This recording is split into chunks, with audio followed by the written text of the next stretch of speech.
বহু হাফেজে কোরআন এখন দিন দিন কোরআন ভুলে যাচ্ছে। এর অন্যতম একটা কারণ মোবাইল ফোন। কিছু আহলুল বলদ বলতে পারে দলিল দেন, বলবো এটা দলিল নাই, বিনা দলিলেই হক কথা। আর এই দলিল বুঝতে হলে সাইকিয়াট্রিস্টের কাছে যান, ডক্টরের কাছে যান, তিনি বুঝাবেন যে মোবাইল ফোনের আসক্তির কারণে মেমোরি কিভাবে দিন দিন ড্যামেজ হয়ে যাচ্ছে। তো আমাদের দেশে একটা প্রবলেম দেখা যাচ্ছে, আমরা ডিগ্রি সার্টিফিকেট অর্জন করছি কিন্তু সৃজনশীলতা তৈরি হচ্ছে না। সৃজনশীলতা তৈরি হচ্ছে না, এর পিছনে অন্যতম একটা কারণ হচ্ছে মোবাইল ফোনের অতিরিক্ত ব্যবহার।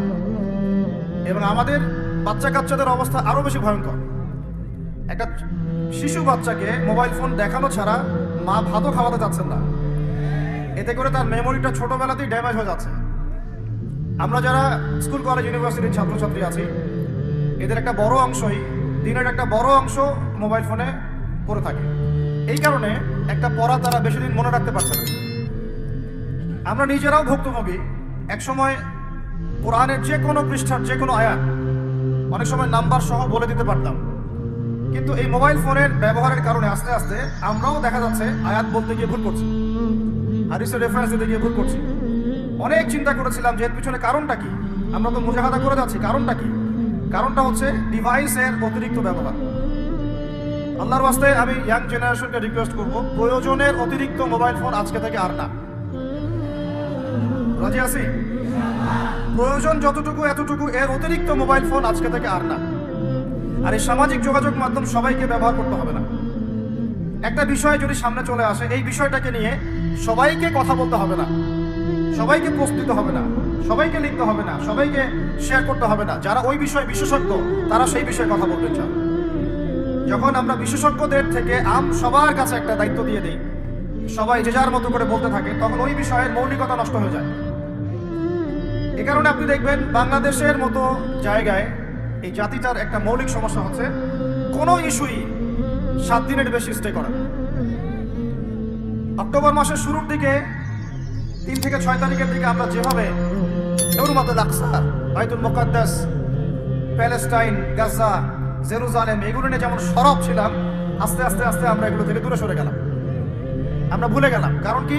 কারণ আমরা হয়ে গেছি একটা ইস্যু পাগল জাতি। এর অন্যতম একটা কারণ হচ্ছে সামাজিক যোগাযোগ মাধ্যমের যে গঠনমূলক ব্যবহার, এটা আমরা সবাই জানি না, আমরা বুঝি না আমরা কি ব্যবহার করছি, কেন করছি, কিভাবে করা উচিত। যদি সরকার থেকে একটা নীতিমালা দেওয়া হতো আর একটা যোগ্যতার মানদণ্ড দেওয়া হতো যে এই যোগ্যতা না অর্জন করা পর্যন্ত সামাজিক যোগাযোগ মাধ্যমে অ্যাকাউন্ট খুলতে পারবে না, তাহলে দেখতেন সমাজটা সুশৃঙ্খল হয়ে যেত। তো এই মোবাইল ফোনগুলো আমাদের আচরণটাকে নষ্ট করে ফেলেছে। আমরা বুঝে ওঠার আগেই আমরা মোবাইলের মধ্যে আসক্ত হয়ে গেছি এবং আমাদের এই আসক্তির ফলে আমাদের সামাজিক যোগাযোগ মাধ্যম রক্ষা করতে গিয়ে আমরা অসামাজিক হয়ে গেছি। এটা আমাদের মস্তিষ্কটাকে নষ্ট করে ফেলেছে। যখন আমাদের হাতে কিতাব ছিল, তখন আমাদের দ্বারা দেশ এবং জাতি উম্মাহ খেদমত পেত। এখন আমাদের হাতে মোবাইল ফোন, আমরা সারাদিনের বেশিরভাগ সময় ফোনে নষ্ট করি। তো এই জেনারেশনটাকে দিয়ে আমরা বাইতুল মুকাদ্দাস জয় করতে পারবো না। তো এই জন্যে আল্লাহ পাক বলেই দিয়েছেন পবিত্র কোরআনুল কারীমের মধ্যে, বা'দা আউযু বিল্লাহি মিনাশ শাইতানির রাজীম, ইন্নাল্লাহা লা ইউগাইয়িরু মা বিকওমিন হাত্তা ইউগাইয়িরু মা বিআনফুসিহিম। আল্লাহ পাক কোনো কওম বা জাতির অবস্থা ততদিন পর্যন্ত বা ততক্ষণ পর্যন্ত পরিবর্তন করেন না যতক্ষণ পর্যন্ত না তারা নিজেরাই নিজেদের অবস্থা পরিবর্তনের চেষ্টা করে। আল্লাহ পাকের ওয়াজের উপর কোনো ওয়াজ আছে? আবার বলছি, আল্লাহ পাক বলেছেন আল্লাহ রাব্বুল আলামিন কোনো জাতির অবস্থা ততক্ষণ পরিবর্তন করেন না যতক্ষণ না নিজেরাই নিজেদের অবস্থা পরিবর্তনের চেষ্টা করে। আমরা কি আমাদের অবস্থা পরিবর্তনের চেষ্টা করতে চাই? তাহলে প্রথম যে কাজটা সেটা হলো সময়কে মূল্যায়ন করা। ঠিক আছে ভাই? সময়কে মূল্যায়ন করতে গেলে মোবাইল ফোনের ব্যবহার, প্রয়োজনের অতিরিক্ত ব্যবহারটা বন্ধ করতে হবে। মোবাইল ফোনের প্রয়োজন যতটুকু এতটুকু ব্যবহার ঠিক আছে, এরপরে অতিরিক্ত ব্যবহার করতে যাবেন না। সময় নষ্ট হবে, মস্তিষ্কও নষ্ট হয়ে যাবে। তো প্রথমে এতগুলো কথা বলার উদ্দেশ্য হচ্ছে যুবকদেরকে একটা বিষয় সচেতন করা, যে আপনার মেধা, আপনার সময়, আপনার প্রতিভা, এই পুরো বিষয়গুলো এখন মোবাইল ফোন খেয়ে ফেলছে। এখন এখান থেকে বের হওয়ার আপনার কাছে পথ যেহেতু নাই, অতএব যতটুকু ইউজ করতে আপনি পারেন প্রয়োজনে অতটুকু ইউজ করবেন, বাকি সময় ফোনে পড়ে থাকবেন না। রাজি আছি? কারণ আমরা বলেছিলাম, আয়াত শুরুতে একটা আয়াত বলেছিলাম, আল্লাহ পাক কোনো জাতির অবস্থা ততদিন পর্যন্ত পরিবর্তন করেন না যতদিন না তারা নিজেরা কি বলেন, নিজেদের অবস্থা পরিবর্তনের চেষ্টা করে। তাহলে প্রথম পরিবর্তনটা শুরু হোক আপনার সময়কে মূল্যায়ন থেকে। আল্লাহ পাক তৌফিক দান করেন। আল্লাহ পাক কিন্তু সূরা আসরে বলেছেন, ওয়াল আসরি, সময়ের কসম, মহাকালের কসম, সময়ের কসম, ইন্নাল ইনসানা লাফি খুসর, আমি আল্লাহ সময়ের কসম করে বলছি পুরো মানব জাতি ক্ষতির মধ্যে আছে। ইল্লাল্লাযীনা আমানু, তারা ব্যতীত যারা ঈমান এনেছে, ওয়া আমিলুস সলিহাত, এবং সৎ আমল সম্পাদন করেছে, ওয়া তাওয়াসাউ বিল হক, পরস্পরকে সত্যের উপদেশ দিয়েছে, ওয়া তাওয়াসাউ বিস সবর, এবং পরস্পরকে ধৈর্যের উপদেশ দিয়েছে। তাহলে আল্লাহ পাক এখানে সময়কে মূল্যায়ন করতে বলেছেন। তো যদি আমরা জাতিগতভাবে পরিবর্তন চাই এবং এই বিশ্বে আবারও সেই আগের মতো মাথা উঁচু করে বাঁচতে চাই, সবার আগে সময়কে মূল্যায়ন করতে হবে। আল্লাহ পাক তৌফিক এনায়েত করেন, আমিন। আর এই সময়কে মূল্যায়নের পথে বাধাই হচ্ছে স্মার্টফোন। কিভাবে? আমার আজকের আলোচনার টপিক কিন্তু স্মার্টফোন না। শুরু করলাম কারণ আপনারা অনেকেই ফোন বের করে দাঁড়িয়ে আছে সেলফি তোলার জন্য, ভিডিও করার জন্য। এগুলো দিয়ে গাজাবাসীর কোনো উপকার নাই। এইসব করে সারা বিশ্বে নির্যাতিত উম্মার তাদের রক্তের ঋণ শোধ হবে না। এগুলো করে আমাদের মাজলুম বোনদের ইজ্জতের বদলা নেওয়া যাবে না। এগুলো করে আমাদের ভাইদেরকে যে বোম মেরে হত্যা করা হচ্ছে বা এখনো হচ্ছে, ভবিষ্যতেও হয়তো হবে, অতীতেও হয়েছে, এই ঋণ আপনি সব শোডাউন করে শোধ করতে পারবেন না। এগুলো মৌলিক কাজ নয়, এগুলো মৌলিক কোনো কাজ নয়। এগুলো বরং কোনো কোনো ক্ষেত্রে অতিরিক্ত শোডাউন করতে গিয়ে উপকারের চেয়ে ক্ষতি হয়ে যায় বেশি। কারণ আপনারা একটু চোখ কান খোলা রাখে দেখবেন, যাদেরকে নিয়েই শোডাউন বেশি করা হয়েছে আপনারা তাদেরকে ধরে রাখতে পারেন নাই। কি বুঝলেন কথা? কেউ বুঝে ঠিক বলছে, কেউ না বুঝে ঠিক বলছে। যাদেরকে নিয়ে আপনারা বেশি বেশি শোডাউন করেছেন তাদেরকে আপনারা ধরে রাখতে পারেন নাই।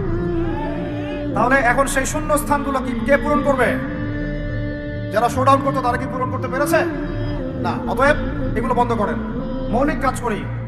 মৌলিক কাজ হচ্ছে আমরা জাতিটাকে পরিবর্তন করতে চাই কি চাই না? পরিবর্তনের দরকার আছে কি নাই? আমাদের কি সবকিছু সুন্দর চলছে? যদি বাহিরের চোখ দিয়ে দেখেন তাহলে মনে হবে হ্যাঁ সব সুন্দর চলছে, তাই না?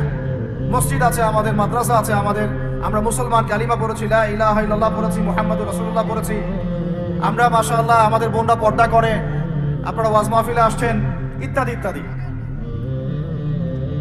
আপনারা যদি বাহিরের চোখ দিয়ে দেখেন মনে হবে সব ঠিকই আছে, কিন্তু আমাদের এই বাহিরের চোখের বাহিরেও ভিতরে একটা চোখ আছে। এটাকে বিশ্বাস করেন?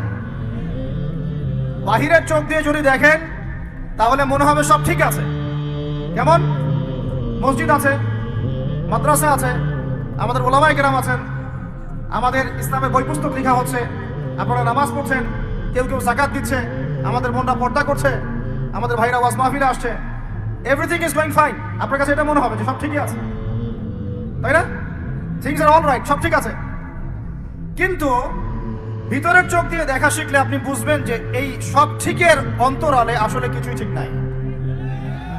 সর্বপ্রথম যে নিয়ামতটা আমরা আজকে ভুলে গেছি সেটা হলো আল্লাহ পাক আমাদেরকে মুসলিম পরিবারে জন্মগ্রহণ করার তৌফিক দিয়েছে।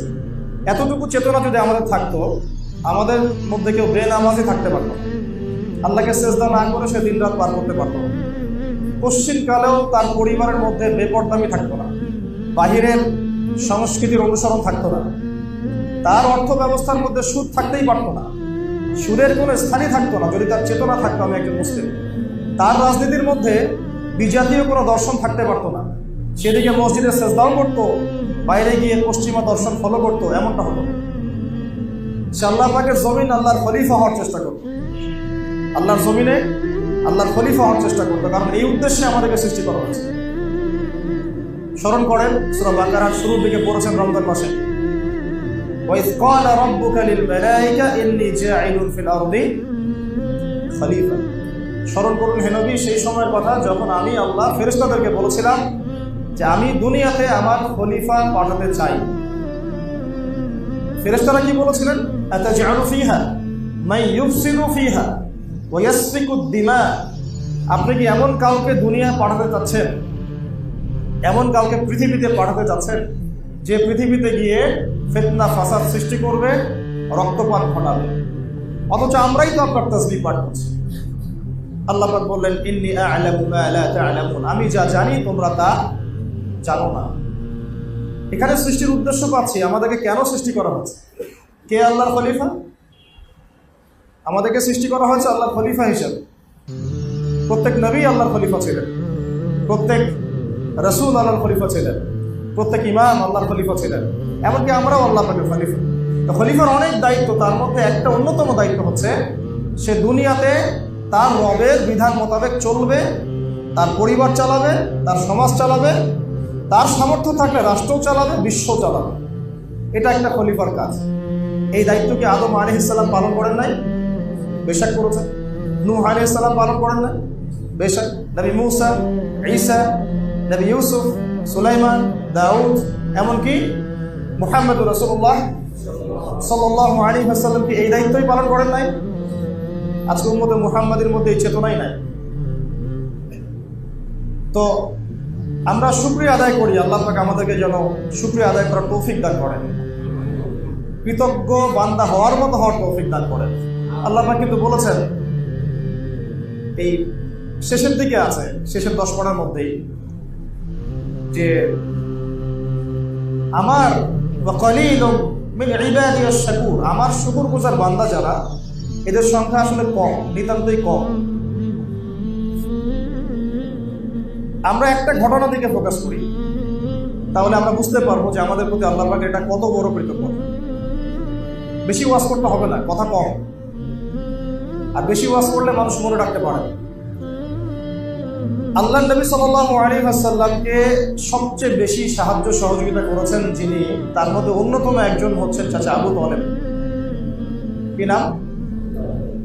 তার বাবা ইন্তেকাল করেছেন জন্মের আগে, এতিম অবস্থায় বড় হয়েছেন। এই জন্য এতিমদের সাথে আল্লাহ পাকের সরাসরি সম্পর্ক থাকে, কারণ তাদেরকে সবাই গ্রহণ করতে চায় না। তারা সমাজে একাকিত্ব অনুভব করে, তারা বিভিন্ন দরজা থেকে ধাক্কা খায়। পরে আল্লাহ পাক তাদেরকে রহমতের কোলে উঠায় রাখে, যদি সে আল্লাহর অনুগত হয়, যদি সে আল্লাহর কি হয়, অনুগত হয়।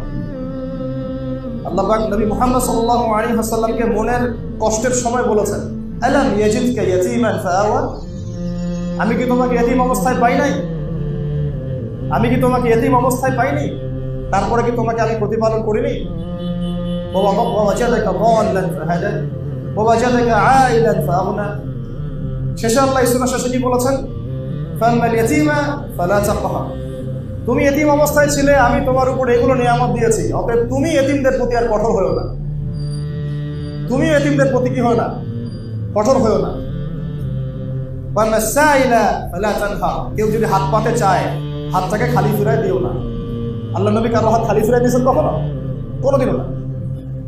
যেদিন ঘরে একটুও খাবার ছিল না, স্ত্রীদের সমস্ত ঘর খুঁজে খুঁজে একটা খেজুরের টুকরা পাওয়া গেল না, তখন তিনি বলেছিলেন যে আমার একজন মেহমান আছে, কে তার মেহমানদারি করে দেবে? আমাদের নবী সাল্লাল্লাহু আলাইহি ওয়াসাল্লামের 7 জন 8 জন 9 জন স্ত্রীর ঘর খুঁজে একটা খেজুর পাওয়া গেল না। এরকম স্ত্রী আপনাদের ঘরে আছে? এই যুগে সম্ভব? সারা দুনিয়া দিয়ে দিলেও বলবো কিছুই দাও না, ইল্লা মাশাআল্লাহ, ইল্লা মাশাআল্লাহ, ইল্লা মাশাআল্লাহ। আমাদের নবীজিদের ঘর দেখেন কি অবস্থা। এই যুগে সম্ভব? আমাদের মেয়েদেরকে বেশি বেশি ওয়াজ করতে হবে, মেয়েদের মধ্যে দাওয়াতি কাজ বাড়াতে হবে, মেয়েদেরকে দিয়ে মেয়েদের মধ্যে দাওয়াতি কাজ করাতে হবে। এদের আকীদা, এদের আমল, এদের স্বভাব, এদের আখলাক দিন দিন এত খারাপ হয়ে গেছে, প্রত্যেকটা ঘরের সাক্ষী, এক একটা ঘরের সাক্ষী। বেশি বলতে যাচ্ছে, তবে আল্লাহ পাকের রহমতে অনেক দিনই বোন আছেন যারা দিনের পথে ফিরে আসছেন। ভিতর থেকে দিন প্রতিষ্ঠা করা নিজের মধ্যে, আর দিনের বাহ্যিক লেবাস পোশাক এক জিনিস না। নবী এই ইতিম নবী সাল্লাল্লাহু আলাইহি ওয়াসাল্লামের মা ইন্তেকাল করেছেন 6 বছর বয়স, ইতিমের উপরে ইতিম। তারপরে দাদা আব্দুল মুত্তালিব তাকে লালন পালন করা শুরু করলেন, তাকে পাশে বসাতেন, বলতেন আমার এই বংশধর একদিন অনেক বড় নেতা হবে, আত্মবিশ্বাস দিতেন। তার নাম রেখেছেন মুহাম্মদ, মানে অত্যন্ত প্রশংসিত। তখন আরবের মধ্যে এই নাম কারোই ছিল না। এরপরে তার ইন্তেকাল হলো যখন নবী সাল্লাল্লাহু আলাইহি ওয়াসাল্লামের বয়স 8 বছর। এই 8 বছর বয়সের পর থেকে বলা যায় 50 বছর পর্যন্ত নবী সাল্লাল্লাহু আলাইহি ওয়াসাল্লাম চাচা আবু তালেবের তত্ত্বাবধানে ছিলেন। চাচা আবু তালেব জানতেন শিশু এতিম মুহাম্মদ, সে যেন কোনো কষ্ট না পায়, এবং তিনি খুব লাজুক ছিলেন সাল্লাল্লাহু আলাইহি ওয়াসাল্লাম, চাইতেন না যেটা খাবার সামনে আসতো খেয়ে নিতেন। পারিবারিক বিষয়গুলো বুঝতে পারছেন? তখন তার চাচি, তার নাম ছিল ফাতিমা, আবু তালেবের স্ত্রীর নাম কি? ফাতিমা। ওই নামে তিনি তার মেয়ের নাম রেখেছেন ফাতিমা রাদিয়াল্লাহু আনহা। তার চাচি এবং চাচা আলাদা করে খাবার তুলে তুলে রাখতেন। ব্যাপারটা বুঝতে পারছেন? স্পেশাল কিছু খাবার রান্না করলে আলাদা করে তুলে রাখতেন, যাতে এতিম মুহাম্মদ সে কষ্ট না পায়। তাকে আলাদা করে খাওয়াতেন, আলাদা করে আদর করতেন, আলাদা মহব্বত করতেন। আমার নানি আমার সাথে এই কাজটা করতো ছোটবেলায়, আমি বলতেছি, আলাদা করে তুলে তুলে রাখেন। তো শুধু তাই না, এটা তো একটা ছোট্ট উদাহরণ দিলাম। এরপর তিনি তাকে ব্যবসা শিখিয়েছেন, ব্যবসার সফরে নিয়ে গিয়েছেন, নিজে বিয়ে দিয়েছেন। তারপরে চাচার উত্তরাধিকার তিনি পেয়েছেন। তারপরে নবী হলেন যখন, মানুষ চতুর্দিক থেকে তাকে গালিমন্দ করছে, অত্যাচার করছে, কেউ গায়ে হাত তুলছে, নাড়ি ভুড়ি চাপিয়ে দিচ্ছে, কেউ অর্থনৈতিক বয়কট করছে, কেউ সামাজিকভাবে বয়কট করছে। এমন কোনো নির্যাতনের সুরত নাই যেটা আল্লাহ নবী সাল্লাল্লাহু আলাইহি ওয়াসাল্লামকে মানে ফেস করতে হয়, এমন কোনো সুরতই নাই। শারীরিক, মানসিক, আত্মিক, অর্থনৈতিক, সামাজিক, রাজনৈতিক সব ধরনের নির্যাতন তাকে সহ্য করতে হচ্ছে। এই সময় একজন ব্যক্তি পাহাড়ের মতো তার সামনে দাঁড়িয়ে আছেন তাকে প্রোটেক্ট করার জন্য, তার নাম চাচা আবু তালেব। কি নাম? আমরা এটা করতে পেরেছি? আমরা এটা করতে পেরেছি? আমি আপনাদেরকে আমাদের নবীর প্রতি মুহাব্বতের নিদর্শন দেখাচ্ছি একটা। দেখেন আমরা কি পরিমাণে মহব্বত করি। আমরা নবীর সুন্নত নিয়ে মাশাআল্লাহ খুব সোচ্চার। দাড়ির সুন্নত, নামাজের সুন্নত, আমিন জোরে আসতে, হাত উঠাবো উঠাবো না, ইত্যাদি ইত্যাদি। আমরা নামাজে তার সুন্নতের জন্য সোচ্চার। ওই নামাজের ওযুটা যে বদনা দিয়ে করে আসছি, ওই বদনাটা একটা কাদিয়ানীদের কোম্পানি। এই হলো আমাদের নবী প্রেমের নমুনা। আমাদের ইলম, আমাদের ঈমানের নমুনা হচ্ছে এই আজকের দেশে, আজকের বাংলাদেশে যারা নবী করিম সাল্লাল্লাহু আলাইহি ওয়াসাল্লামের পরেও নবুয়ত দাবি করেছে। তাদের সাথে আমাদের ব্যবসা, আমাদের বাণিজ্য, আমাদের চলাফেরা, আমাদের ওঠা বসা, আমাদের রিজিক, আমাদের দৈনন্দিন আসবাবপত্রগুলা, সুই থেকে নিয়ে শুরু করে বিমান পর্যন্ত মনে হয় তারা বানায় ফেলবে, আর আমরা ওগুলো গ্রহণ। ওই টাকাগুলো তারা ওদের মতবাদ প্রচারে ব্যয় করতেছে। একটা অংশ। আমার ওস্তাদ একটা কথা বলতেন, এতে কাফের 10 দিনে বলেছেন যে কয়েক প্রকারের কাফের হয়। একটা হচ্ছে আবু জেহেল মার্কা কাফের, যে সত্য চিনেছে মানি না, ওকে চিনে নাই, সত্য সে নবীকে চিনে নাই, চিনেছে। আবু জেহেল কি নবুয়ত দাবি করেছিল? কুফরি করেছে। কি করেছে? কুফরি করেছে। এক প্রকার কুফরি হচ্ছে মুনাফিক, আব্দুল্লাহ বিন উবাই, নবীকে চিনে নাই, চিনেছে। মদিনায় নবী এসেছেন, দেখেছে, তার পিছনে নামাজও পড়েছে, নবীকে চিনেছে, কিন্তু বাইরে আবার স্বীকৃতিও দিয়েছে যে আমি মুসলিম, কিন্তু ভিতর থেকে ইসলামের ক্ষতি করে গেছে। এটা এক প্রকার কুফর। আল্লাহ পাক এই মুনাফিকদেরকে বলেছেন তারা জাহান্নামের অতল তলে থাকবে, তাই না? এক আসফালা মিনান নার আছে না কোরআনে? ইন্নাল মুনাফিকিনা ফিদ দারকিল আসফালি মিনান নার। মুনাফিকরা একদম জাহান্নামের অতল তলে থাকবে। আবু জেহেলেরও তলে, আব্দুল্লাহ বিন উবাই। আর এক প্রকার কুফর দেখেন, মুসাইলামা কাযযাব, মুসাইলামাতুল কাযযাব, নাম শুনেছেন? এই ব্যক্তি নবী সাল্লাল্লাহু আলাইহি ওয়াসাল্লাম ইন্তেকালের পরে নবুয়ত দাবি করেছে। আবু বকর রাদিয়াল্লাহু আনহুর সময় এর বিরুদ্ধে যুদ্ধ হয়েছে এবং ওই ইয়ামামার যুদ্ধে বহু হাফেজে কোরআন সাহাবীও শহীদ হয়েছে। তারপরে কিন্তু কোরআন সংকলনের বিষয়টা এসেছে এই পৃষ্ঠা আকারে। এভাবে মাসহাফে সংকলনের বিষয়টা ইয়ামামার যুদ্ধের পরেই সাহাবীদের মধ্যে এসেছে যে আমরা একটা মাসহাফে সংকলন করি। কারণ হাফেজে কোরআনটা এভাবে নিহত হতে থাকলে, শহীদ হতে থাকলে, কোরআন যদি আবার কিছু হয়ে যায়, নাউযুবিল্লাহ। এটা হচ্ছে সবচেয়ে বড় প্রকারের কুফর, যে আবু জেহেল মার্কা কুফরি না, আব্দুল্লাহ বিন উবাই মার্কা কুফরি না, একেবারে মুসাইলামাতুল কাযযাব মার্কা কুফর। ওদের ওই বদনাম দিয়ে ওযু করে এসে আমরা নামাজ পড়ি। আমাদের ঈমানের হালত, আমাদের দিনের বোঝ আজকে এই পর্যায়ে আছে। বলবো কি লা ইলাহা ইল্লাল্লাহ মুহাম্মাদুর রাসূলুল্লাহ, কি বলবো সাল্লাল্লাহু আলাইহি ওয়াসাল্লাম। তো চাচা আবু তালেব এইভাবে তাকে রক্ষা করার পরেও শেষমেশ কি হয়েছে শুনেন। চাচা আবু তালেব মৃত্যু সজ্জায় নবী সাল্লাল্লাহু আলাইহি ওয়াসাল্লাম বারবার তাগাদা দিচ্ছেন, চাচা খালি একটা বার বলেন যে আশহাদু আল্লা ইলাহা ইল্লাল্লাহ ওয়া আশহাদু আন্না মুহাম্মাদান আবদুহু ওয়া রাসূলুহু, আপনার জন্য আমি মুহাম্মদ, আমি আল্লাহর নবী, আল্লাহর কাছে কান্নাকাটি করে হোক, সেজদায় করে হোক, যেভাবে হোক আপনাকে ইনশাআল্লাহ আমি জান্নাত দেব। খালি একটা বার কি করেন, একটা বার বলেন। চারপাশে আবু জেহেল, আবু লাহাব, উতবা, সাইবা সব, তুমি কি আব্দুল মুত্তালিবের দিন ছেড়ে দিবা? এতদিন আব্দুল মুত্তালিবের দিনের উপর আছো, আজকে ছেড়ে দিবা? শেষমেশ চাচা আবু তালেব আব্দুল মুত্তালিব তার দিনের উপরেই ইন্তেকাল করলেন। নবী করিম সাল্লাল্লাহু আলাইহি ওয়াসাল্লামকে সাহাবীরা জিজ্ঞাসা করলেন, এত সাপোর্ট আপনাকে করেছেন চাচা আবু তালেব, এত সহযোগিতা আমাদের কল্পনার বাইরে, আমাদের চিন্তারই বাইরে। যারা সিরাত পড়ে নাই, সিরাতুন নবী সাল্লাল্লাহু আলাইহি ওয়াসাল্লাম জীবনে একদিনও পড়ে নাই, তারা বুঝতে পারবে। যারা বাসায় একটাবার অন্তত সিরাতের কিতাব পড়েছেন, রাহিবুল মাকতুম হোক, রাহমাতুল আলামিন হোক, যে কোনো সিরাতের কিতাব, তারা বুঝবেন আবু তালেবের কি ভূমিকা ছিল। আমার তো মনে হয় পুরো মুসলিম বিশ্বের এখন সেই ভূমিকা নাই, একা চাচা আবু তালেবের যে ভূমিকা ছিল। শেষমেশ তিনি কালিমা পড়তে পারলেন না। সাহাবীরা প্রশ্ন করেন, নবীজি বলছেন, আমার কারণে আমার চাচাকে জাহান্নামের উঁচু একটা জায়গায় রাখা হবে, যেখানে তার পায়ের এই যে আমরা নলা বলি, এই পর্যন্ত আগুনে পুড়তে থাকবে না, এবং আগুনের একটা জুতা পরিয়ে দেওয়া হবে, এতেই তার মাথার মগজ তকবক করে ফুটতে থাকবে।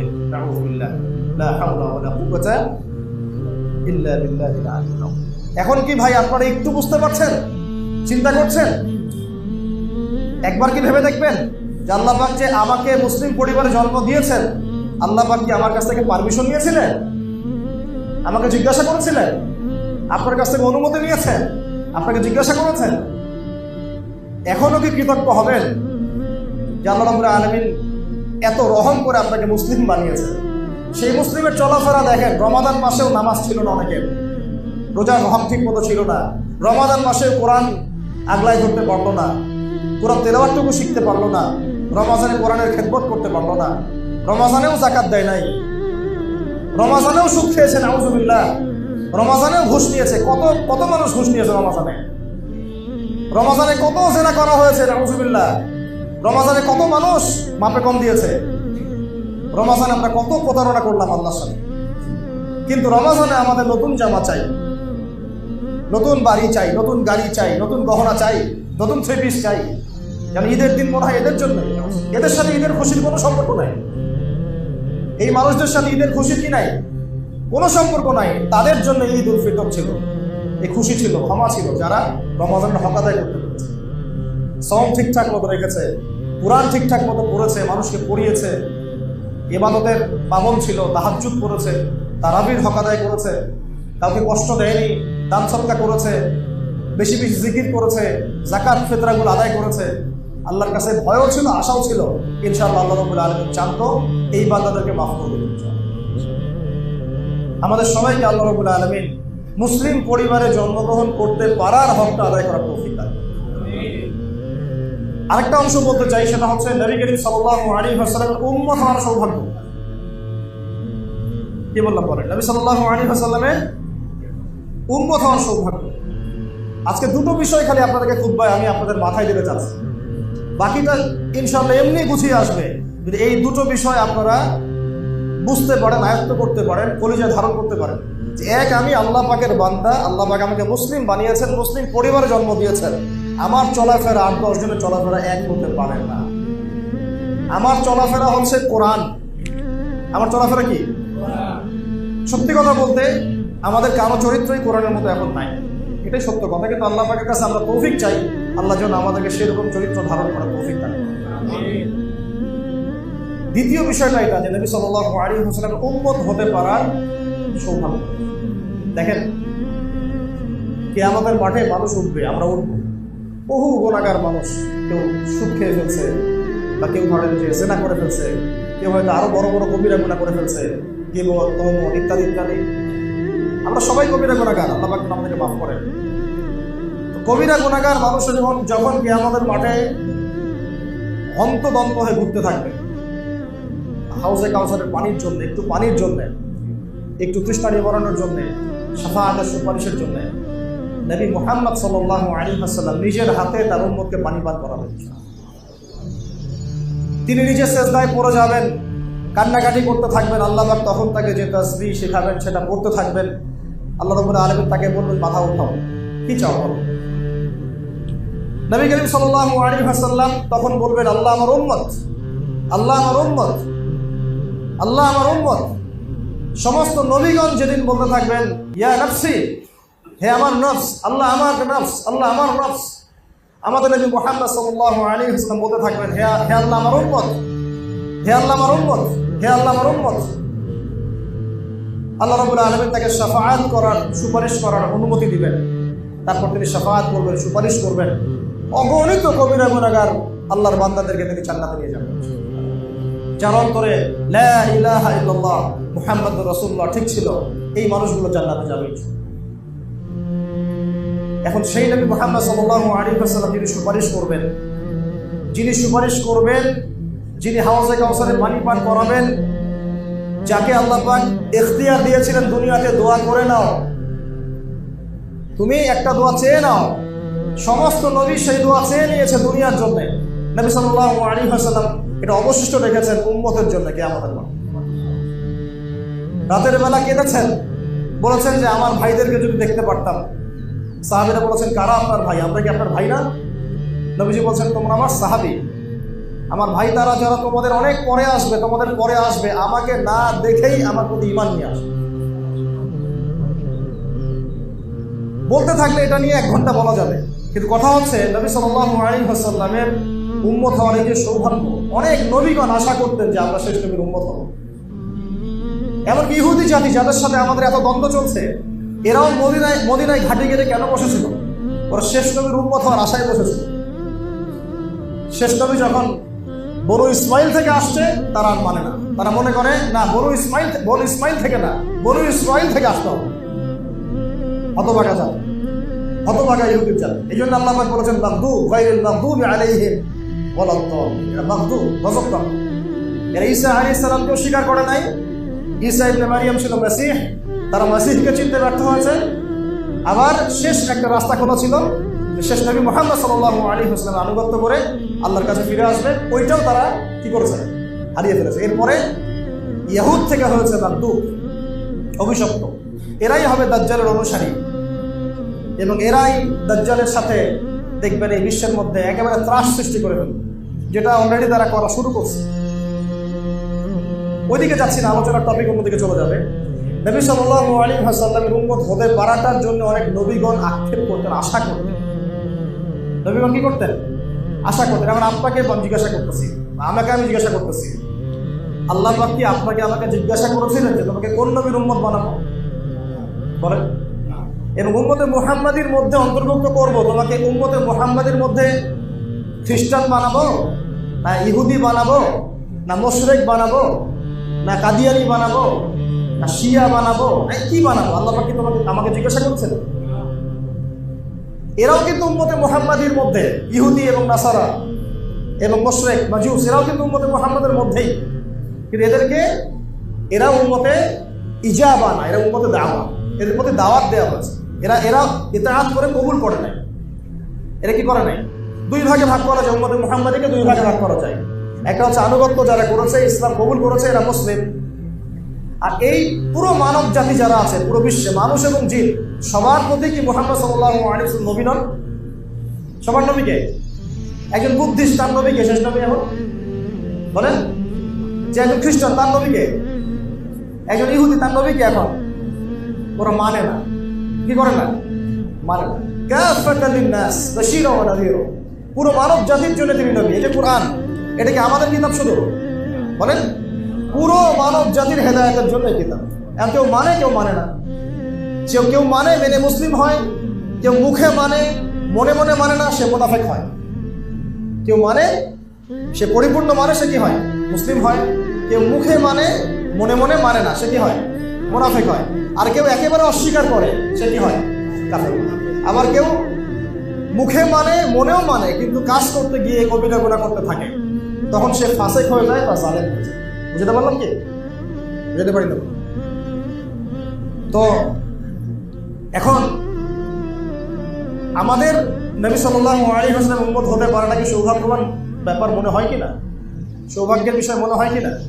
এখন আমি যদি প্রশ্ন করি, তাহলে এখনো আপনার চেহারায় দাড়ি কেন নাই? আপনি উম্মতে মুহাম্মাদীর অন্তর্ভুক্ত একজন মানুষ। আপনি আব্রাহাম লিঙ্কনের অনুসারী না, আপনি কার্ল মার্কসের উম্মত না, আপনি লেনিনের উম্মত না, স্টেলিনের উম্মত না, আরো অনেকের নামই তো আছে, আপনারা তো জানেন। আপনি কার উম্মত? উম্মত মানে কি? নবী সাল্লাল্লাহু আলাইহি ওয়াসাল্লাম কি আসলে? উনি কে? উনি ইমাম। উনি কি ইমাম? আমরা আনুগত্য করব। উনি নেতা, নেতা গাইড দিবেন, আমরা সেভাবে চলবো।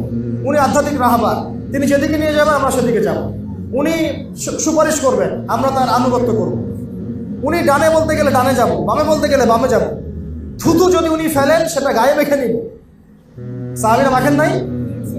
ওযু করেছেন, পানি অবশিষ্ট ছিল, সেই অবশিষ্ট পানি খান নাই, গায়েটা মাখেন নাই? ঘামছেন, ঘাম মুছতেছেন এইভাবে, সাহাবীরা এটাকে সংগ্রহ করেন নাই? এই হচ্ছে ইমাম, এই যে নেতা, এই যে ইমাম, নেতা, নবী। অনুসারী বলতে কি বোঝায়? আমরা যে ইতাআত করবো, আমরা যে তার সুন্নাত অনুসরণ করবো, আসলে কিভাবে অনুসরণ করবো? এইভাবে ঘাম মুছে ফেললে তুলে নিতে হবে, থুতু কফ ফেলেছেন উঠাই নিতে হবে, ওযু করে পানি রেখে দিয়েছেন, ওই পানি নিজে সংগ্রহ করার জন্য কারাকারি করতেন সাহাবীরা। দৃশ্যগুলোকে চিন্তা করতে পারেন? দৃশ্যগুলো একটু চিন্তা করেন। অনুসারী কাকে বলে? তাহলে এখন আমাদের ব্যক্তি জীবন থেকে আসি। আমার বডির মধ্যে নবীর পোশাক নাই, অন্য কাউকে নবী হিসেবে কেমনে মানতে পারি? কিভাবে যে মানতেছে তার সাথে আমার চলাফেরা থাকতে পারে? কিভাবে যে মানতেছে ওর সাথে আমার ওঠা বসা হতে পারে? ওর সাথে আমার রিজিকের ব্যবসার লেনদেন কিভাবে হতে পারে? আমি কেমন করে তার পূর্ণ ব্যবহার করতে পারি? যদি গায়রত থাকে, ব্যক্তিত্ব থাকে এবং নবীর প্রতি সত্যিকারের মহব্বত থাকে, কিভাবে তাকে কেউ গালি দিচ্ছে আমি তার পক্ষপাতিত্ব করতে পারি? কিভাবে তাকে নিয়ে মানুষ ব্লগে লিখছে আমি তার পক্ষপাতিত্ব করতে পারি? কিভাবে আমি তার বিরুদ্ধচারীদের সঙ্গ দিতে পারি? তারপরে আসবে এই কথাগুলো। আমার শরীরটা কেন এখন তার মতো হলো না? আমার বয়স 20, 25, 30, 40, 50 হয়ে গেল, এখন পর্যন্ত আমার বুঝ আসলো না যে আমি কারণ মত কাকে ফলো করতে হবে? তাহলে কেন দাড়ি নাই? কেন আমাদের মাথায় সবার টুপি নাই, পাগড়ি নাই? কেন আমাদের জুব্বাগুলো ঠিক হচ্ছে না, পোশাক ঠিক হচ্ছে না? টাকনু নিচে কিভাবে কাপড় পরতে পারি? টাকনু নিচে পড়লেই জাহান্নামে যেতে হবে। সত্যি কথা বলছি এটা, যে কেউ যদি দাঁড়িয়ে এক মুষ্টি রেখে এভাবে ছেটে ফেলে, অনেক সাহাবীর আমল আছে এর উপরে, জায়েজ, ঠিক আছে। আবার ধরেন কোন একজন ব্যক্তি দাঁড়িয়ে হালকা হালকা রেখেছে, পুরোপুরি ছেড়ে দেয় নাই, এর কারণে সে জাহান্নামে যাবে সরাসরি, এমন কোনো কথা নাই। আমি কিন্তু কাটতে উৎসাহিত করলাম না, কথা উল্টা দিকে নেবেন না। বাঙালিদেরকে ওয়াজ করা মুশকিল, কথা বলবেন একটা নিবে। আমি কিন্তু দাঁড়িয়ে আপনাকে কাটতে বলি না, বলছি মনে করেন কেউ আমাদের মতো ছেড়ে দেয় নাই, হ্যাঁ, এই ভাইদের মতো রেখেছে, কথা এক্সাম্পল দিচ্ছি, এর কারণে সে সরাসরি জাহান্নামে যাবে বা আগুনে জ্বলবে এমনটা হাদিসে পাওয়া যায় নাই। যদি পান আমাকে জানায়। কিন্তু টাকনুর নিচে কাপড় পরলে ওই অংশটুকু জাহান্নামে যাবে, এটা হাদিস আছে। কথা বুঝতে পারলাম?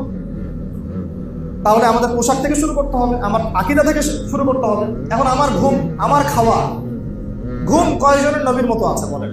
আমরা রাতকে দিন বানাইছি, দিনকে রাত বানাইছি। খাওয়া দাওয়া কয়জনের নবীর মতো আছে বলেন? খাবার সামনে আসলে 7 পেট করে খাই আমরা। নবীজি বলছেন 1 পেট খাও, পেটের 1 ভাগ খাও, 1 ভাগ পানি পান করো, 1 ভাগ শ্বাস প্রশ্বাসের জন্য খালি রেখে দাও। এই যে রমজানের রোজা রেখেছি, অল্প খেয়ে আমরা থাকতে পারি নাই, কোনো সমস্যায় মরে গেছে, অসুস্থ হয়ে গেছে, বরং আরো সুস্থ হয়ে গেছে। রমজানের আগে কোলেস্টেরল ছিল দেখা গেল 300, রমজানের পরে দেখবেন কোলেস্টেরল হয়ে গেছে 150। এমন হয় নাই? ব্লাড প্রেশার ঠিক হয়ে গেছে, ডায়াবেটিস ঠিক হয়ে গেছে, তাই না? রমজান রোজা রেখে মানুষ সুস্থ হয়ে গেছে, আলহামদুলিল্লাহ। এর মধ্যে শেফা আছে। চীনের না জাপানের একজন বিজ্ঞানী গবেষণা করেছিলেন রমজানের কোষের উপরে, রোজা রাখার উপরে, ফাস্টিং থেরাপি, নোবেল পুরস্কার পাইছে। আর আল্লাহ পাক সেটা আমাদেরকে এমনি দিয়ে দিয়েছেন, রমজানের মতো দিয়েছে। এরপরে সপ্তাহে 2 দিন রোজা রাখার কথা আসছে হাদিসে, মাসে 3 দিন রোজা রাখার কথা আসছে। তো কথা হচ্ছে আমরা কেন খাওয়া দাওয়ার মধ্যে ঠিক হতে পারতেছি? তারপরে আমাদের মুআমালা, এই যে আমাদের পরিবারগুলোর দিকে তাকান, পরিবারের মধ্যে কি সত্যি সব সুন্নত আছে? আমরা এখন পরিবারগুলোকে বলি ওই দিনগুলো কতই ভালো ছিল, যে আমরা সবাই একটা থালে সবাই একসাথে বসে খাইতাম। এখন এত ব্যস্ততা, এখানে সফর, আমরা একসাথে থালে খেতেও পারি, কিন্তু সুন্নত একসাথে ভাইরা মিলে, পরিবারের সবাই মিলে বসে খাওয়া, হৃদ্যতা বাড়ে, মহব্বত বাড়ে, খাবার ভাগাভাগি করে খাওয়া। পারিবারিক বন্ধন একটা নিয়ামত। এই বন্ধন আল্লাহ যাদেরকে দিয়েছেন তারা সৌভাগ্যবান, তারা খুশনসিব। অনেক নবীদের ভাগ্যেও পরিবারের কষ্ট ছিল, অনেক নবীদের ভাগ্যেও। নূহ আলাইহিস সালাম একদম দুর্দান্ত নবী, উলুল আজম নবীদের মধ্যে একজন। 5 জন নবীকে উলুল আজম নবী বলা হয়, তার মধ্যে তিনি একজন। তার স্ত্রী তার কথা শুনতো না, তার দাওয়াত কবুল করে নাই, তাকে নিয়ে সংসার করেছেন তিনি। সুবহানাল্লাহ। লূত আলাইহিস সালাম, কওমে লূত, ওই যে ট্রান্সজেন্ডার, এদের সমকামী বলা যেগুলো, রেইনবো ফ্ল্যাগ নিয়ে ঘুরে বেড়ায়, এদের কারণে বাংলাদেশে আল্লাহর গজব নেমে আসতে পারে। এদের কারণে বাংলাদেশে আল্লাহ মাফ করুক আমাদেরকে, আল্লাহ পাক হেফাজত করুক, তওবা করে ফিরে আসার তৌফিক দান করুক। আমাদের ভয় হয় এই মানুষগুলোর কারণে আল্লাহর গজব নামতে পারে। সমকামিতা আল্লাহর সাথে প্রকাশ্য যুদ্ধ, সুদভিত্তিক ব্যাংকিং সিস্টেম আল্লাহর সাথে প্রকাশ্য যুদ্ধ। কথাগুলো বলতে হবে কাউকে না কাউকেই, আপনাদেরকে জানতে হবে, মানেন না মানেন শুনতে হবে, পরে আপনার হিসাব আপনার, আমার হিসাব আমার। লাকুম দীনুকুম ওয়ালিয়া দীন, ঠিক আছে, কিন্তু বলতে হবে কাউকে না কাউকে। আমাদের সবাইকে বলা উচিত, আমাদের সবার কথা বলা উচিত, অন্ততপক্ষে কথাটুকু বলা উচিত।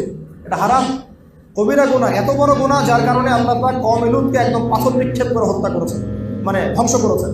একবারে জমিন থেকে আসমানে উঠাইছেন, উঠায় পাথর নিক্ষেপ করে সবগুলোকে থাতলা করে উল্টা দিকে দাফন করে দিয়েছে। জর্ডানের ডেড সি এর জাজল্যমান দৃষ্টান্ত হয়ে আছে এখন, ওই জায়গায় ঘটনা ঘটেছে। এই কওমের নাম সাদুম গোত্র ছিল। এই লূত আলাইহিস সালামের স্ত্রী তার অনুগত ছিল না। পারিবারিক বন্ধন অনেক বড় নেয়ামত। নবী সাল্লাল্লাহু আলাইহি ওয়াসাল্লাম অনেক চাচা তার অনুগত ছিল না। আবু জাহল কি তার চাচা না? আবু লাহাব তার চাচা না? কথা শুনে না। তো আমাদের পারিবারিক বন্ডিংগুলো ঠিক করার জন্য এগুলো একগুলো সুন্নতি পদক্ষেপ। একসাথে খাওয়া, একসাথে কথা বলা, মাশওয়ারা করা, হ্যাঁ, মতামত ব্যক্ত করা, বিনিময় করা, চেষ্টা চালিয়ে যাওয়া। কারণ আল্লাহ পাক বলেছেন লা ইউকাল্লিফুল্লাহু নাফসান ইল্লা উসআহা। আল্লাহ পাক সাধ্যের অতিরিক্ত কাউকে দায়িত্ব দেন না। আমরা চেষ্টা চালিয়ে যাবো আমাদের জায়গা থেকে। এরপরেও যদি কেউ না শোনে, তাহলে আম হাসিবতুম আন্না আসহাবাল কাহফি ওয়ার রাকিব কানু মিন আয়াতিনা আজাবা। আসহাবুল কাহফ হতে হবে। সূরা কাহফের এই ঘটনাটা পড়লে বুঝতে পারবেন, তারা সোশ্যালি, পারিবারিকভাবে, সামাজিকভাবে, রাষ্ট্রীয়ভাবে এক ঘর হয়ে পড়ছে। অল্প কয়েকটা যুবক, সবাই একদিকে চলে, 7 জন 9 জন উল্টা দিকে চলে, আল্লাহর দিকে চলে, তাওহীদের দিকে চলে। শেষে তারা বেচারা আর এই সমাজে থাকতে পারলো না, সেখান থেকে চলে গিয়ে গুহায় থাকা শুরু, গুহার মধ্যে গিয়ে থাকা শুরু, আলাদা হয়ে গেল। আর ওখানে ঘুম পাড়িয়ে দিলেন আল্লাহ পাক। 309 বছর পর ঘুম থেকে উঠাইছেন। ঘটনাটা পড়ে দেখেন, আসহাবুল কাহফের ঘটনার মধ্যে অনেক শিক্ষা আছে। তো এই পরিবার ঠিক করতে হলে সুন্নত লাগবে। এখন কতজনের পরিবারে দেখেন সুন্নত আছে, পর্দা আছে, মিসওয়াক কয়জনের বাসায় আছে? মিসওয়াক। ওয়াশরুমে যাওয়ার সুন্নত কতজনের ঠিক আছে? ওযু সুন্নত মোতাবেক কতজন করতে পারে? নামাজের সুন্নত কয়জনের ঠিক আছে? এগুলো জানতে হবে না? পড়তে হবে না? ফিকহের বইগুলো পড়তে হবে তো, কোন আমলের কি কি সুন্নত আছে, যাকাতের সুন্নত কি, ফরজগুলো কি কি, সলাতের ফরজ কি, সলাতের সুন্নত কি, মুস্তাহাব কি। আমি যে ব্যবসা করতে যাব, ব্যবসার কি সুন্নত আছে, এখানে কি ফরজ আছে, কি করতে পারবো, কি করতে পারবো না, কিভাবে করলে নবী সুন্নত মোতাবেক হবে। এমনকি আমি সমাজের নেতা হয়েছি, কিভাবে সমাজটা চালালে পরে সুন্নত মোতাবেক হবে, মানুষের আমি দোয়া পাবো, আল্লাহ রহমত পাবো, জানতে হবে না? আল্লাহ পাক আমাকে রাষ্ট্র ক্ষমতা দিয়েছেন, কিভাবে চালালে জনগণ সুখে থাকবে, নবীর সুন্নত মোতাবেক হবে, আল্লাহ খুশি হবেন, নবীও খুশি হবেন, পরকালে আমি জান্নাতে যাব, জনগণও ভালো থাকবে। জানার দরকার নাই না? এগুলো শিখতে হবে আমাদেরকে পশ্চিমাদের থেকে, আব্রাহাম লিঙ্কন থেকে, লেনিন স্ট্যালিন থেকে শিখতে হবে নাকি? আমাদের তো কোনো নেতা নাই না, নাউজুবিল্লাহ। আমাদেরকে আল্লাহ পাক কোনো নেতাদের নাই, কোনো নবীদের নাই।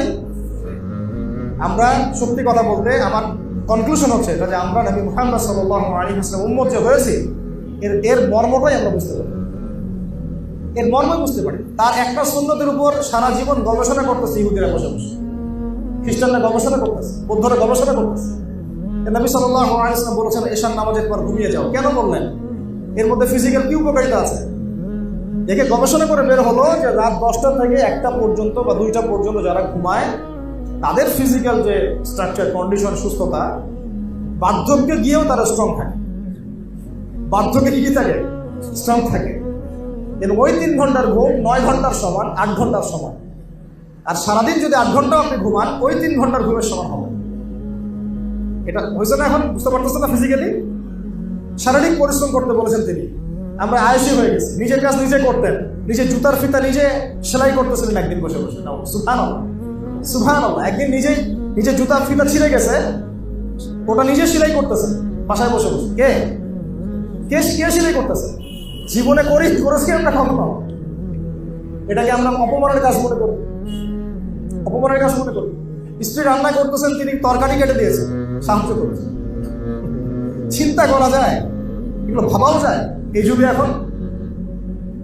সুন্নত শুধুমাত্র এই চেহারায় দাড়িতে পোশাকে না। আমি এক কথায় শেষ করে দিই, একেবারে আমার আকীদা থেকে শুরু করে আমার আমল, আমার নামাজ, আমার রোজা, আমার যাকাত, আমার ব্যবসা, আমার বাণিজ্য, এমনকি আমার অর্থনীতি, রাজনীতি পর্যন্ত যে নবীর সুন্নত মাফিক আমরা ঢেলে সাজাতে পারি, তাহলেই নবীর উম্মত হওয়ার কৃতজ্ঞতা স্বীকার করা হবে, হাকিকি অর্থ স্বীকার করা হবে।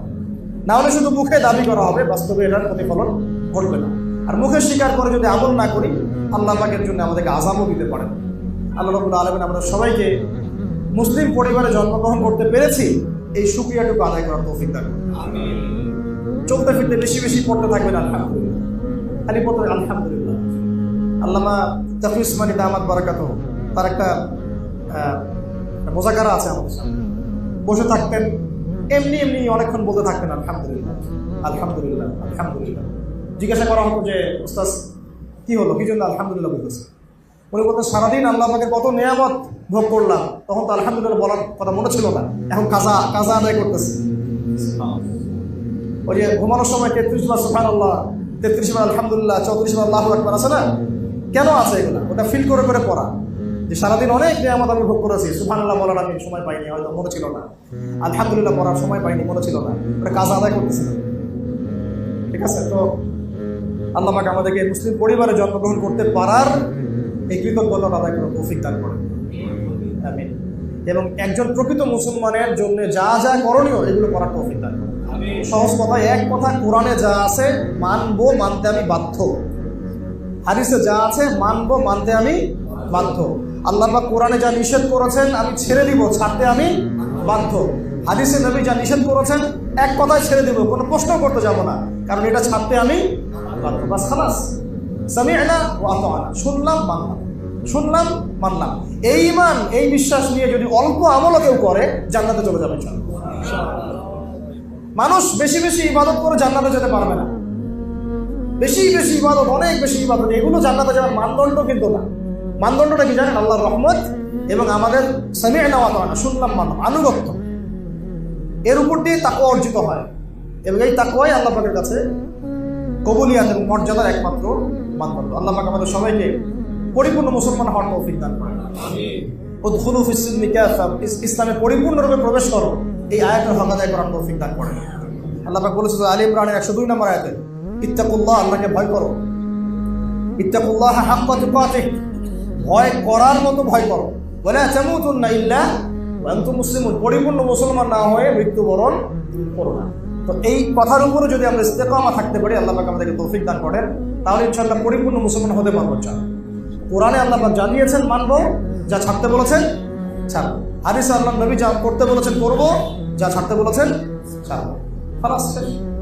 সামি'না ওয়া আতা'না, এটাই ওই হাদিসের একটা ব্যাখ্যা। নবীজি বলেছেন বিদায় হজের ভাষণে, তারাকতু ফিকুম আমরাইন, আমি তোমাদের মাঝে দুইটা বস্তু ছেড়ে চলে গেলাম। লান তাদিল্লু, কথাটার ওজন অনেক বেশি। লান তাদিল্লু, তোমরা কোনোদিনও পথভ্রষ্ট হবে না, তোমরা কোনোদিনও পথভ্রষ্ট হবে না। মা তামাসসাকতুম বিহিমা, যতক্ষণ এই দুটাকে একদম এইভাবে আঁকড়ে ধরে থাকবে। তামাসসাকা মানে একেবারে শক্ত করে ধরে থাকে। জিহাদের মাঠে সাহাবীরা অনেক সময় বলতেন তামাসসাকু তামাসসাকু, একেবারে শক্ত থাকো, শক্ত থাকো, শত্রুরা আসতেছে, শক্ত থাকো, নড়ো না, চলো না। কথা বুঝতে পারতেছেন? এটা ওই রকম একটা শব্দ। লান তাদিল্লু মা তামাসসাকতুম বিহিমা, তোমরা এর উপর যতক্ষণ একদম শক্ত থাকবা কোনোদিন পথভ্রষ্ট হবে না। ওই দুটা কি? কিতাব আল্লাহ, আল্লাহ পাকের কিতাব। রমজানে নাজিল হয়েছিল, আমরা অনেকে হয়তো হক আদায় করতে পারিনি, আল্লাহ পাক সারা বছর করার তৌফিক দান করেন। আল্লাহ পাক আমাদের সবাইকে আগামী রমাজান পর্যন্ত বাঁচিয়ে রাখেন, আগামী রমাজানেও এইভাবে আমাদেরকে আমল করার তৌফিক দান করেন, এবং কোরআনের হকটা যেন আদায় করতে পারি সেই তৌফিক আল্লাহ পাক দান করেন। এবং নবী সাল্লাল্লাহু আলাইহি ওয়াসাল্লামের সুন্নাত আমাদের জীবনের প্রত্যেকটা ক্ষেত্রে বাস্তবায়ন করার তৌফিক দান করেন। আমরা যে নবী সাল্লাল্লাহু আলাইহি ওয়াসাল্লামের উম্মত হতে পেরেছি, এই কৃতজ্ঞতাটা আল্লাহ পাক আদায় করার তৌফিক আমাদেরকে দান করেন। নবী সুন্নাত মাফিক জীবন করব ইনশাআল্লাহ, নামাজ করব, পরিবার করব, সমাজ গড়ার চেষ্টা করব, রাষ্ট্র এবং বিশ্ব গড়ার চেষ্টা করব। যদিও বা এই পুরো বিশ্বের যে ক্ষমতা অথরিটি, এখন এগুলো চলে গেছে পশ্চিমাদের হাতে। তো এখানে দুটো রাস্তা, দাওয়াতের মধ্য দিয়ে ইসলাম এবং সংশোধনের চেষ্টা করতে থাকা, এবং ক্ষেত্র বিশেষে যদি প্রয়োজন হয় এই কুফফারদের সাথে, আল্লাহ দ্রোহীদের সাথে, যারা ইসলামের সাথে যুদ্ধ ঘোষণা করেছে, ওদের সাথে আমাদেরও যুদ্ধ ঘোষণা করা। এই দুটো যখন সমন্বয় হবে ইনশাআল্লাহ আল্লাহ পাকের জমিনে আল্লাহর ওই যে খেলাফতের দায়িত্ব, এটা আমাদের হাতে আবার চলে আসবে ইনশাআল্লাহ। আস্তে আস্তে ওই দিকেই বিশ্ব হাঁটতেছে, এবং দেখবেন ইনশাআল্লাহ অচিরেই আল্লাহ পাকের এই পুরো জমিনে আল্লাহ পাকের খেলাফত দিন কায়েম হবেই হবে ইনশাআল্লাহ। আমাদের পরিবর্তনটা হোক আগে ব্যক্তি জীবন থেকে, আকীদা থেকে, আমল থেকে, ব্যবসা থেকে, পরিবার থেকে। আল্লাহ চান তো আমাদেরকে বড় ক্ষমতা আল্লাহ পাক দিবেন ইনশাআল্লাহ। আল্লাহ রাব্বুল আলামিন আমরা সবাইকে আজকের এই সংক্ষিপ্ত নসিহতগুলো বোঝার তৌফিক দান করেন। পারিবারিক নীতি, শিক্ষানীতি, এই নীতিগুলোতে ইসলাম অর্থাৎ কোরআন এবং সুন্নাহ ব্যতীত অন্য কোনো দর্শনের দ্বারা ধার ধারে না। তো দিন শব্দকে কেন্দ্র করে এভাবে মানুষ তিন ভাগে ভাগ হয়ে গেছে। এখন আপনারা কোন দলে থাকতে চান? থাকতে হলে এখন অনেক অপবাদ সহ্য করতে হবে, অনেক ট্যাগ আপনার গায়ে লাগতে পারে, এবং অনেকে আপনার দিকে বাঁকা চোখে তাকাবে, কিন্তু বিশ্বাস করেন এটাই হচ্ছে নাজাতের একমাত্র পথ। কেন? আল্লাহ পাক এই সূরার, এই আলে ইমরান সূরারই 85 নম্বর আয়াতে গিয়ে বলেছেন যে ওয়া মান ইয়াবতাগি গায়রাল ইসলামি দীনান ফালান ইউকবালা মিন। যারা মাদ্রাসার দেয়ালে হেঁটেছে, মানে দরজায় হেঁটেছে বা দরজার সামনে দাঁড়িয়েছে কখনো, তারাও এই আয়াতের অর্থ ভালো করে জানে। ওয়া মান ইয়াবতাগি গায়রাল ইসলামি দীনান, কেউ যদি ইসলাম ছাড়া অন্য কোনো জীবন ব্যবস্থা তালাশ করে, হোক সেটা ধর্মীয় জীবনেই বা বৈষয়িক জীবন, হোক সেটা অর্থনীতিতে বা রাজনীতিতে, যে কোনো জায়গাতে, সংস্কৃতিতে বা শিক্ষানীতিতে, ফালাই ইউকবালা মিন, কোশ্চিন কালেও তার কাছ থেকে কোনো আমল কবুল করা হবে না। এটা আল্লাহ পাকের একদম স্ট্রেট ফরওয়ার্ড স্টেটমেন্ট। তাদের কাছ থেকে কোনো আমল কবুল করা হবে না, যতই লা ইলাহা ইল্লাল্লাহ পড়েন না কেন। আপনি দিন শেষে আব্দুল্লাহ বিন উবাইয়ের অনুসারী হয়ে থাকবেন। আমরা কিন্তু আমাদের নবীজিকে সাল্লাল্লাহু আলাইহি ওয়াসাল্লাম নাম আসলে পড়বো ইনশাআল্লাহ। আর তাকে কিন্তু আমরা কখনো হয়তো দেখি নাই, অনেকে স্বপ্নেও দেখি নাই, তাই না? আব্দুল্লাহ বিন উবাই তাকে দেখেছিল, তার পিছনে নামাজও পড়েছে, মুখে কালিমার সাক্ষ্য দিয়েছে। আমাদের নবীজি তার নিজের জামা দিয়ে তাকে দাফন করেছে। কিন্তু সে কোথায় যাবে? জান্নাতে না জাহান্নামে? কেন যাবে? কারণ কি? কারণ সে মুখে মুখে ইসলাম স্বীকার করলেও মন থেকে স্বীকার করে নাই। কিছু কিছু ইসলামের বিধিবিধান সে পালন করতো ঠিকই, কিন্তু ইসলামকে একটা কোড অফ লাইফ হিসেবে সে কখনো গ্রহণ করে না। তাহলে আমাদের সোকল ডেমোক্রেটিকদের কি অবস্থা হবে? সোকল সেকুলারদের আপনাদের কি অবস্থা হবে? ভাইদেরকে বলছি, হয়তো তারা এই মেসেজটা জানে না। আমাদের কাছে তো দাওয়া দেয়া, আমাদের কাছে সবসময় এগ্রেসিভ হওয়া না, আমাদের কাছে কি দাওয়া দেয়া। ফাযাক্কির ইন্নামা আনতা মুযাক্কির লাস্তা আলাইহিম বিমুসাইতির। অন্য সূরাতে আল্লাহ পাক বলেছেন না, ফাযাক্কির ইন নাফা'আতি যিকরা সায়াযাক্কারু মান ইয়াখশা। যে আল্লাহকে ভয় করে সে শীঘ্রই দেখবে যে ফিরে আসছে ইনশাআল্লাহ, উপদেশ গ্রহণ করছে। তো তৃতীয় শ্রেণীর মানুষ আমরা যারা, আমাদেরকে খুব ভালো করে খেয়াল রাখতে হবে যে জীবনের কোনো অংশে যেন আমরা ইসলাম ছাড়া অন্য কোনো দর্শনের পরোয়া না করি। এখানে আল্লাহ পাক স্ট্রেট ফরওয়ার্ড করে দিয়েছেন, ফালাই ইউকবালা মিন, তার কাছ থেকে কোশ্চিন কালেও কবুল করা হবে না। লাই ইউকবাল, তার মানে আপনি যদি নামাজ, রোজা, হজ, যাকাতও করেন, কিন্তু অর্থনৈতিক জীবনে আপনি সুদকে প্রাধান্য দেন, আপনার আমল কবুল হচ্ছে না। মানে অর্থনৈতিক জীবনে আপনি সুদ করেন, এদিকে নামাজি, এই আমল কবুল হচ্ছে না। হবে কি? বরং আপনি মায়ের সাথে জিনাকারী হচ্ছেন, নাউযুবিল্লাহ। বরং আপনি আল্লাহ এবং রাসূলের সাথে যুদ্ধ ঘোষণাকারী হচ্ছেন। আপনারা তো সবাই হাদিসগুলো পড়েছেন, এখানে বড় বড় উলামা কেরামরা আছেন। 36 বার জিনা করলে যে পাপ হয়, 1 দিরহাম সুদ খেলে সে পাপ হয়। আর দিরহাম কি, এটা বুঝাতে গেলে অর্থনীতিতে আলোচনা যেতে হবে। আমরা তো অনেক আগে থেকে বলেছিলাম দিনার, দিরহাম এগুলো ইসলামিক কারেন্সি ছিল। এর জায়গায় এখন সব ইলেকট্রনিক মানিজ এবং পেপার মানিজ, এবং আস্তে আস্তে কি আসতেছে বিটকয়েন্স, ক্রিপ্টোকারেন্সি। এগুলোর মধ্যে প্রচুর সুদ আছে। এগুলো হচ্ছে সূক্ষ্মভাবে আমাদেরকে সুদখোর বানানো হচ্ছে। আমাদেরকে সুদখোর বানালে পশ্চিমাদের লাভ কি? আপনার দোয়া কবুল হবে না। তাই সংগ্রাম একমুখী না, আমাদের সংগ্রামটা কিন্তু বহুমুখী। শুধুমাত্র দাওয়া না, শুধুমাত্র সংস্কৃতিই না, শুধুমাত্র রাজনৈতিক ভীষণই না, আমাদের সংগ্রাম কিন্তু অর্থনৈতিক। রিজিক হালাল না হলে কিন্তু আমাদের আমল কবুল হচ্ছে না। তো আমরা যদি জীবনের যে কোনো ক্ষেত্রে আল্লাহ এবং তার রাসূলের বিধান বাদ দিয়ে অন্য কোনো দর্শন ফলো করি, তাহলে আমাদের আমল কবুল হচ্ছে না। আল্লাহ পাক অন্য আয়াতে কিন্তু এভাবে বলেছেন, আফা হুকমুল জাহিলিয়াতি ইয়াকুন, তারা কি জাহেলি যুগের হুকুম তালাশ করতেছে?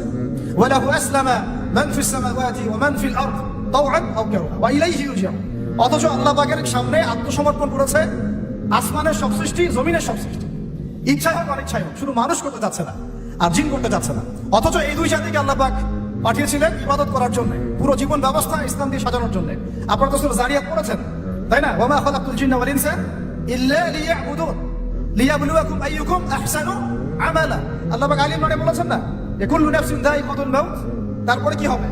ফামান যুহজিহা আনিন নার ওয়া উদখিলাল জান্নাহ ফাকাদ ফাজ। আমরা যদি জীবনের প্রত্যেকটা পার্টকে ইসলাম দিয়ে ঢেলে সাজাতে ব্যর্থ হই, জান্নাতে যেতে পারবো না। এটা আমাদের একটা মৌলিক মেসেজ আজকে বইমেলা থেকে, যে পরিপূর্ণ জীবনে ইসলাম প্রতিষ্ঠা করুন ইনশাআল্লাহ। শুধু জীবনের একটা আংশিক বিষয় ইসলাম নিয়ে পড়ে থাকলে চলবে না, জীবনের প্রত্যেকটা জায়গায় ইসলাম দিয়ে ঢেলে সাজাতে হবে। উদখুলু ফিস সিলমি, বলেন একসাথে, উদখুলু ফিস সিলমি, পরিপূর্ণরূপে দিনে প্রবেশ করেন। দিনের ব্যাখ্যা আগে বুঝতে হবে, এটা হলো দিন। এটা যদি আমরা আকীদা ঠিক না থাকে, তাহলে ওই কবরের সওয়াল জবাবে সে আটকে যাবে, সে বলতে পারবে না। কেউ যদি আল্লাহ পাকের সাথে শিরক করে, সে কিন্তু মান রব্বুক উত্তর দিতে পারবে না। একইভাবে কেউ যদি নবী সাল্লাল্লাহু আলাইহি ওয়াসাল্লামের সুন্নাহ বাদ দিয়ে অন্য কোনো সুন্নাহ তালাশ করে ওইভাবে জীবন যাপন করে, সে কিন্তু মান নবীও উত্তর দিতে পারবে না। তো আমাদেরকে এই কনসেপ্টটা ক্লিয়ার রাখতে হবে যে দিন একটা পরিপূর্ণ জীবন বিধান। এখন আসেন যে এর বেসটা কি হবে, এর ভিত্তিটা কি হবে। এর জন্য আপনাকে চলে যেতে হবে ওই বিদায় হজের ভাষণ। বিদায় হজের ভাষণ তো মোটামুটি আপনারা জানেন, আমি আশা করছি। আপনারা তো একটা ইলমি পরিবেশে থাকেন, এই জন্য আমি টাচ করে যাচ্ছি, সবগুলো বলার সময় পাচ্ছি না। এখানে একটা হাদিস আছে, বিদায় হজে অনেকগুলো ভাষণ ছিল, তার মধ্যে একটা ভাষণে নবী সাল্লাল্লাহু আলাইহি ওয়াসাল্লাম বলেছেন, বলুন সাল্লাল্লাহু আলাইহি ওয়াসাল্লাম, যে তারাকতু ফিকুম আমরাইন, আমি তোমাদের মাঝখানে ছেড়ে যাচ্ছি মাত্র দুটো বস্তু। লান তাদিল্লু মা তামাসসাকতুম বিহিমা, তোমরা কোশ্চিন কালেও পথভ্রষ্ট হবে না যতদিন পর্যন্ত এই দুটাকে আঁকড়ে ধরে থাকবে। এই দুটা কি? কিতাব আল্লাহ, আল্লাহর কিতাব, আর কি বলেন, নবীর সুন্নাহ। তো এখন কিতাব এবং সুন্নাহ আমাদের সামনে স্পষ্ট, এবং এই কিতাব এবং সুন্নাহর সাথে সাহাবায়ে কেরাম রাদিয়াল্লাহু আনহুম আজমাইন তাদের মানহাজ দিতে হবে কি হবে না। এই জায়গায় কিন্তু আমাদের অনেক প্র্যাকটিসিং মুসলিম ভাইয়েরও আকীদার মধ্যে গলদ আছে। অনেকে মনে করেন যে খালি কোরআন এবং সুন্নাহ আমি সরাসরি নিব, সাহাবীদেরকে আমি নিব না। এই আকীদা ঠিক না ভাই। সাহাবীদেরকে ছাড়া আপনি কোরআন এবং সুন্নাহ সরাসরি মানতে পারছেন না।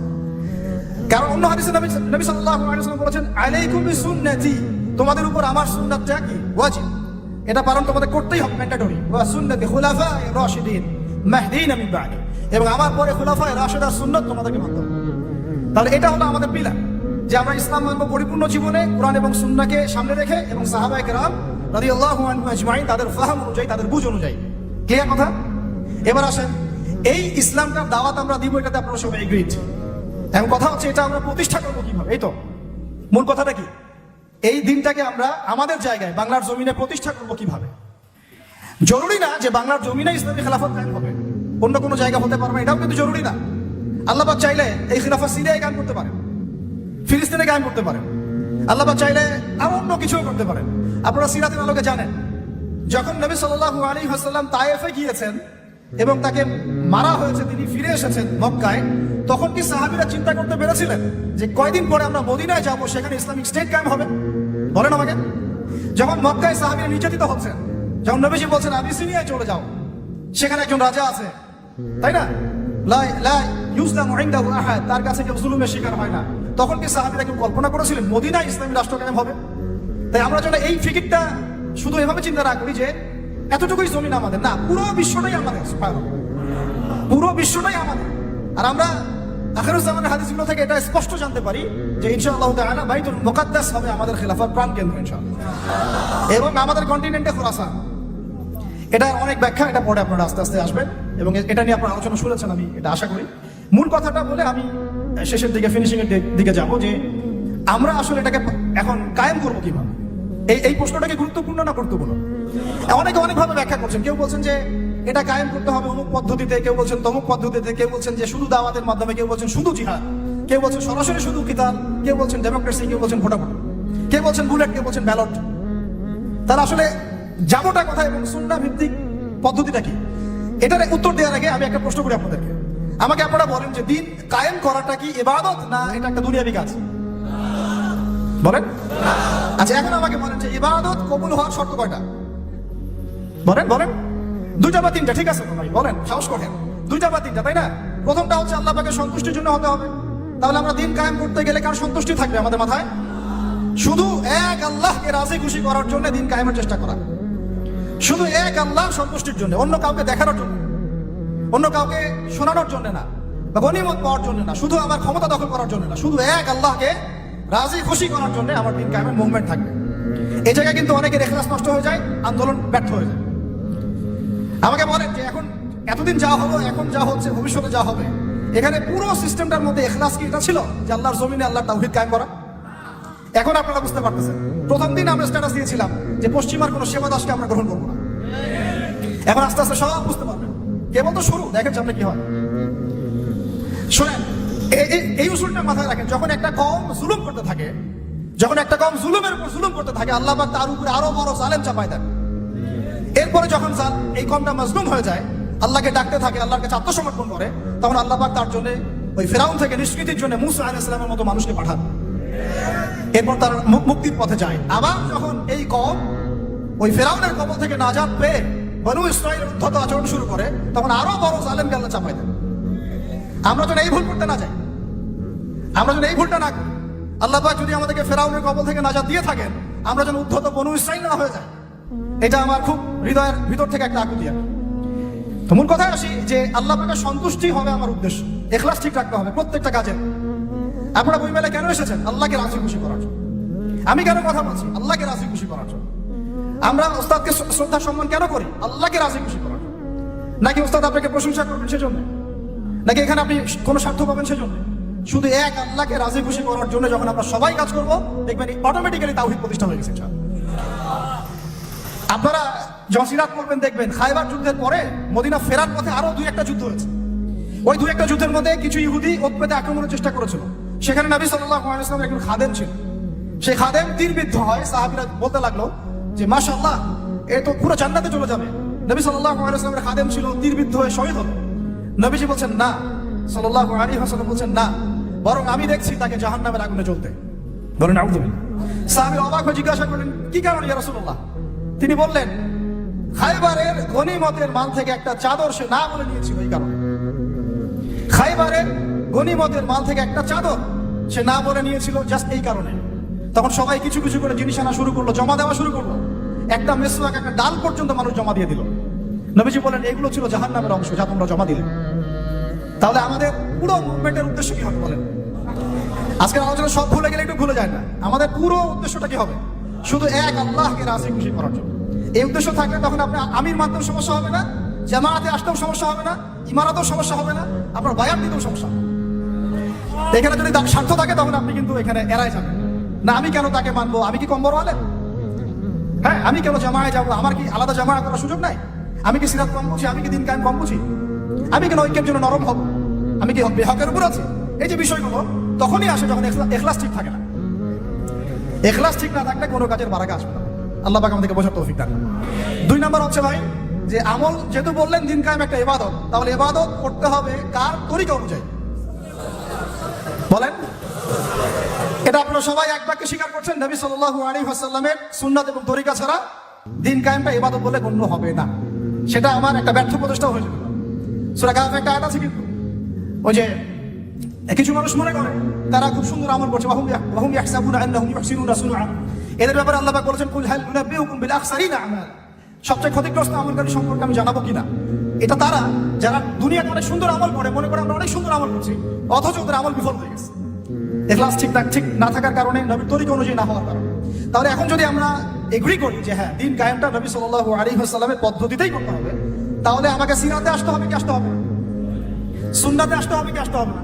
বরং আমি বলবো এভাবে যে সিরাতের সুন্নতে আসতে হবে। সিরাতের সুন্নতে আসতে হবে, দিন কায়েম করতে হবে। অন্য কোনো সুন্নত নাই আমাদের সামনে। এখন অনেক ভাই কেউ বলছেন যে আব্রাহাম লিঙ্কনের তরিকাতে দিন কায়েম হবে। কি যুক্তি তো তারা দিচ্ছেন অনেক। কেউ বলছেন যে আরে ভাই, নাই মামার চেয়ে তো কানা মামা ভালো। কেউ বলছেন ভাই, আগে এত পুরো রুটির দিকে তাকানোর দরকার কি? রুটির 2-1টা টুকরা হলে তো হয়।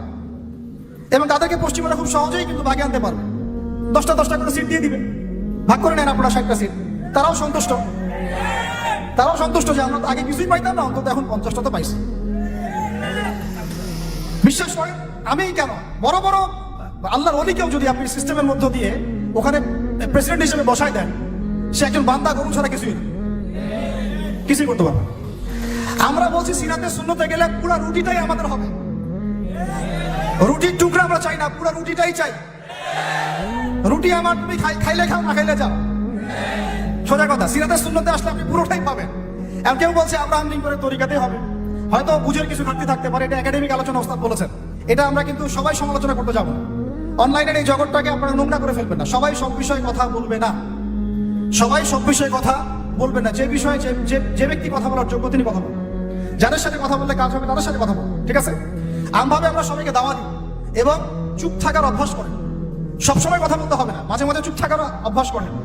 আমাদের একজন বরেণ্য ওস্তাদ তিনি বলেন যে মুতাকাল্লিম হওয়ার যে খায়েশ, এটা একটা হৃদয়ের কলবের একটা রোগ। একটা মুতাকাল্লিম হওয়ার যে খায়েশ মানুষের মধ্যে থাকে যে আমাকে সব বিষয়ে কথা বলতে হবে, এটা অন্তরের একটা রোগের নাম। তো এটা যদি একটা ইবাদত হয় তাহলে সিরাতের সুন্নতে আসতে হবে, আমরা এগ্রি তো?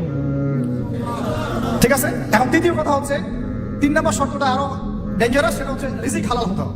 রিজিক, এই জায়গায় সবাই একটু ফিকির করেন, দেখেন একটু আপনারা আপনাদের রিজিকগুলোকে দেখেন যে কতজনের রিজিক 100% হালাল আছে। এগুলো আমাদের কিন্তু প্র্যাকটিক্যাল কথা, আমরা কিছু খালি তাত্ত্বিক কথা বলে চলে যাবো এমন না, প্র্যাকটিক্যালি ইমপ্লিমেন্টটা বেশি জরুরি এখন। আমি খুবই স্বপ্ন দেখছি, আমরা সবাই স্বপ্ন দেখছি যে আপনাদেরকে দিয়ে হবে ইনশাআল্লাহ। কারণ এই জেনারেশন করে দেখিয়েছে, এই জেনারেশন করে দেখিয়েছে এবং তারা আমাদেরকে দেখিয়েছে কোন ভাষায় কথা বললে কাজ হয়। এতদিন তো আমরা বলে আসতাম, তো এই ভাষার কথা বললে আপনারা আমাদেরকে অনেক ট্যাগ দিতেন। ঠিক আছে, দেখেন জালেম জুলুম করলো, মাজলুম দাঁড়ায় গেল। এই তো জালেম জুলুম করলো, মাজলুম দাঁড়ায় গেল প্রতিবাদের জন্য, প্রতিবাদের ভাষায়। আপনারা আমাকে বলেন তো, জালেমের বিরুদ্ধে মাজলুম যখন দাঁড়িয়েছে তারা কি খালি হাতে দাঁড়িয়েছিল? জালেম যখন 2টা মাইট দিয়েছে, মাজলুম কি 2টা মাইট দেয় নাই? জালেমদের অনেকে যখন মাজলুমদের অনেককে শহীদ করেছে, তো জালেমদের দলেও কি কিছু মানুষ মারা যায় নাই? তো এটা কি একটা কনফ্লিক্ট হয়নি রাস্তাঘাটে? তো গণতান্ত্রিক প্রক্রিয়া এই কনফ্লিক্টটাকে আপনি জায়েজ করে নিলেন তো? গণতান্ত্রিক প্রক্রিয়া এই কনফ্লিক্টটাকে আপনি জায়েজ করে নিলেন তো? মাশাআল্লাহ।